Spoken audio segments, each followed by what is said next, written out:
Hey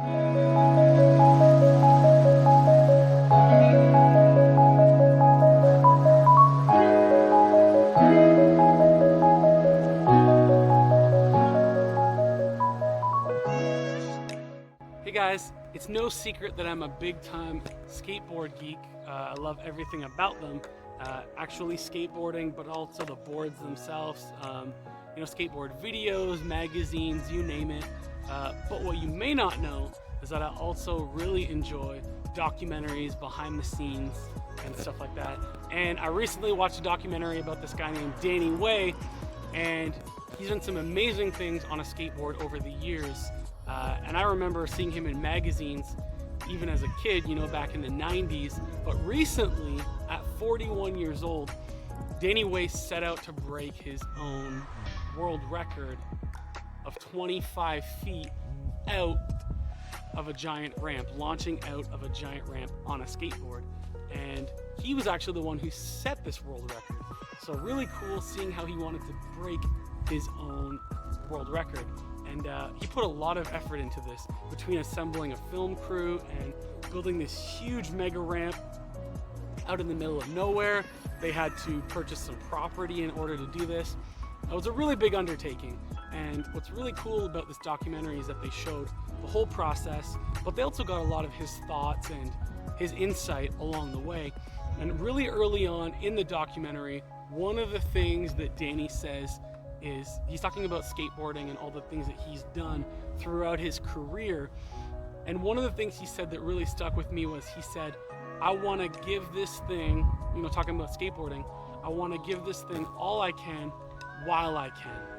I don't know how long I've got. I don't know how long my body can hold up.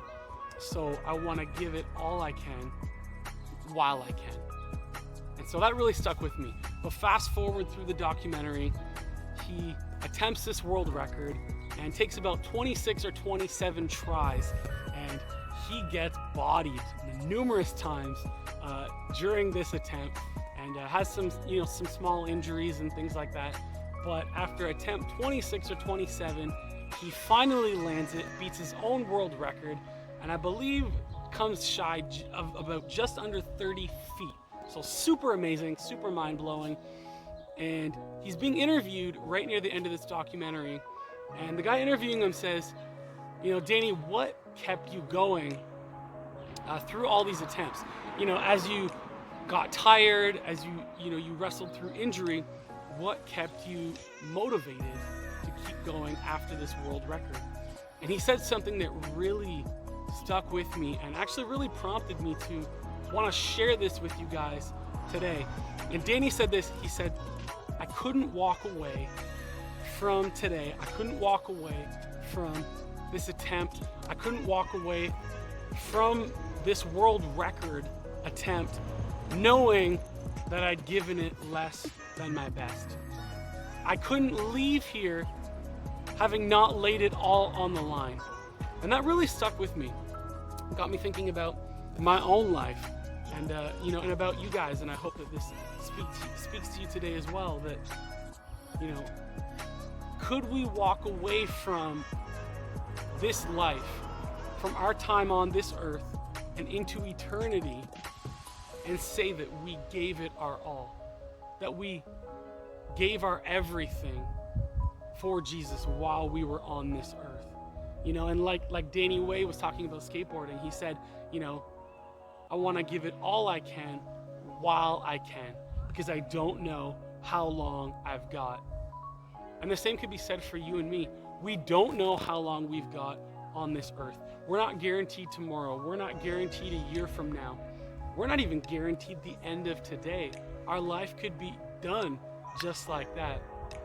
So I want to ask you, have you lived a life for Jesus that you could proudly say, I've given it all I can while I can for Jesus? Now, there was this guy in the Bible named Paul, a bit of a rock star in the Bible, so you probably know who I'm talking about. But he said this in 2 Timothy. He said, I have fought the good fight. I have run the good race, and I have kept the faith. Now, what he's talking about when he says this is he's in prison for his faith and he's pretty sure that he's gonna be killed for his faith. But what he's saying is, I've got nothing to be ashamed of. I am okay with walking away from this earthly life and moving on to eternity with Christ because I've given it my all. I've kept the faith. I've fought a good fight. I've run a good race. I've got nothing to be ashamed of. And now I want you guys to ask yourselves that. Can you honestly say that? Can I honestly say that we have fought a good fight, that we've given God our lives, our everything, and that we're not ashamed of the life we've lived for Him? Maybe you're watching this right now and you say, you know what, I can't say that. Maybe there's sin or pride or guilt or shame that's come between you and God and from you living an amazing life for Him. I got great news for you guys. You can fix that today. God can fix that today. And all you've got to do is this, is if there's sin or guilt or shame in your life, just confess it to Him. Say, God, there's sin in my life. I'm not proud of these things. I'm sorry. Would you forgive me? And guys, here's the cool thing is He will. He'll take that sin, that shame, He'll remove it from your life, and He'll open you up, give you access to a hope and a future so that one day, whenever that day comes, you can walk away from this earthly life and move on to eternity with Him and say, I have fought the good fight. I have kept the faith. I've run a great race. I have no shame in the life that I've lived for Jesus. So guys, that's my hope for you guys today, is whatever your walk with God today looks like right now, it would get better. If it doesn't look so great, it'll look great. If it already looks pretty good, it'll look even better. Wherever your relationship is with God today, it's not done. Until He calls you home, it ain't over until it's over.